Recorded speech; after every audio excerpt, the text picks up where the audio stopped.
Hello everyone. Today I'd like to talk about something that's rather concerning to me, and that's the news reports about Minister of State Security David Mahlobo. From News 24, he was apparently speaking on Sunday during a question and answer session with journalists following a press briefing by the Justice, Crime Prevention and Security Cluster. According to this, he was responding to a question about fake news, and said that they were going to consider regulating social media in an attempt to stop peddling of fake news. My question is this: why does he worry about fake news coming off of social media when we have seen that the majority of this fake news is generated by the mainstream media?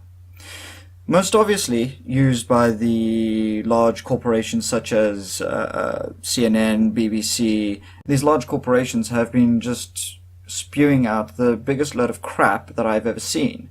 And none of it actually came from the social media networks that people were using. In fact, a lot of these social media networks were offering counter-narratives to the bullshit that was coming from these large corporations. Why would he feel that it's necessary to regulate social media when it has proven invaluable as of late? Ironically, the only place that we could get actual news of what was going on was on social media.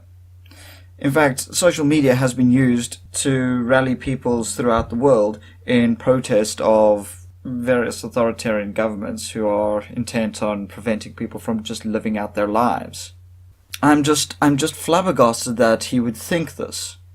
Really, David, you have to get your act together. This is ridiculous. Quote, "We are contemplating to regulate the space. Even the best democracies that are revered, they regulate the space." I don't care about the best democracies, David. I care about our democracy. I care about what we hold dear. I care about what our constitution says. If France wants to regulate their social media, they can go and do that. If China wants to do that, let them. I don't care. This is what I want for my country. Don't make any mistake in thinking that we are America or some other place. Quoting again from the News 24 article, saying, he understood that this could not be an easy thing to do, and could be seen to be interfering with human rights.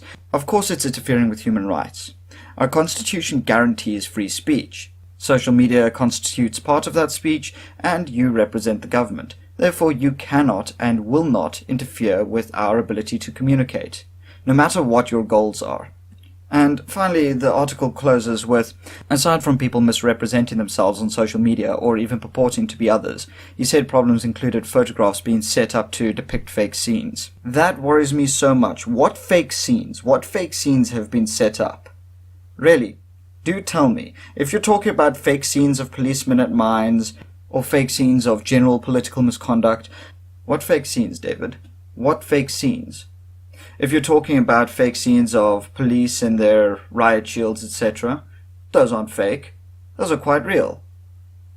If you're talking about photoshopping memes or something like that, well, everybody knows that they're memes. You forget that we're not idiots. We can tell the difference between a fake scene and a real one. We do pay attention to what's going on. And this actually just worries me in general, that governments around the world often think that the people over whom they govern are just complete and utter bloody morons. Don't treat us like idiots. Look at what happened again with the recent Trump election. The mainstream media and the government were not listening to the people, and so the people rejected and booted them. Do not make the same mistake. And all of this comes off the back of China tried to push more of its internet policies on the BRICS group. I'm not saying that these things are connected. In fact, I sincerely don't believe that they are. However, I do believe that this will give justification for something that I do not want to see happening in my country. However, at least we do have some people that are willing to stand up against such ridiculous draconian policies. Again, from News 24, we see an article entitled "Social Media Regulations, an Abuse of Power That Threatens Democracy." In this article, we see the Right to Know campaign and the DA are speaking out against this policy mentioned by David Mahlobo, with R2K saying, R2K has already concerns that South Africa's state security structures have abused their surveillance powers and shown a disregard for democratic process. Now, out of thin air, we have state security proposing to regulate social media. This is a clear move by state bureaucrats to try and clamp down on freedom of expression and increase their powers to censor the internet. Well bloody said, I think. Good luck in your fight for our freedom of speech, because really nobody else is going to do it. R2K further said, Regulation of social media already exists. Platforms like Twitter and Facebook have added self-regulation measures to empower users to take action against online harassment and cut down on the spread of fake news and propaganda. Bravo, bravo, I could not have said it better myself. Really, I wish that people that complain about all of these matters would just simply pay attention to what the websites give them. You do not have a right to silence other people.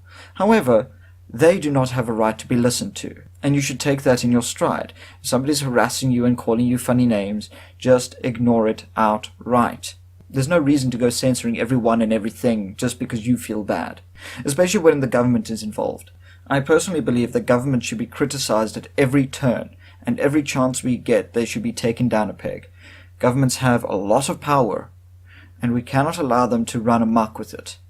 As mentioned, the DA also speaks on the matter, saying that, quote, such statements pose a direct threat to media and internet freedom in SA. Instead of making such a responsible threat, our government should rather distance itself from the continent's despots when it comes to developing policies and regulations for internet behavior. Exactly. Considering what happened in Egypt with the revolution that was going on there, how it initially started via Twitter, etc., but then the internet was just straight up banned, the governments understand that communication is power, and by preventing us from communicating, we also lose our power. I really hate to throw my chips in with one political party or another, but in this case I have to agree with the DA. This cannot stand. They also point out the matter with China and how our relation to the BRICS group has caused, among other things, us to disregard our own constitution. The article points out how Marion Shin mentions that the SA government, along with cyberbullies such as Russia, China, Saudi Arabia, Indonesia, and India, 4 of the 5 BRICS countries, had voted against the United Nations Human Rights Council's declaration that access to the internet was a human right. If ever there was a time to consider our place in the world, and considering what we want for our future, that time is now. We cannot let the government run awry like this. Speak out. Don't let them take your voice away.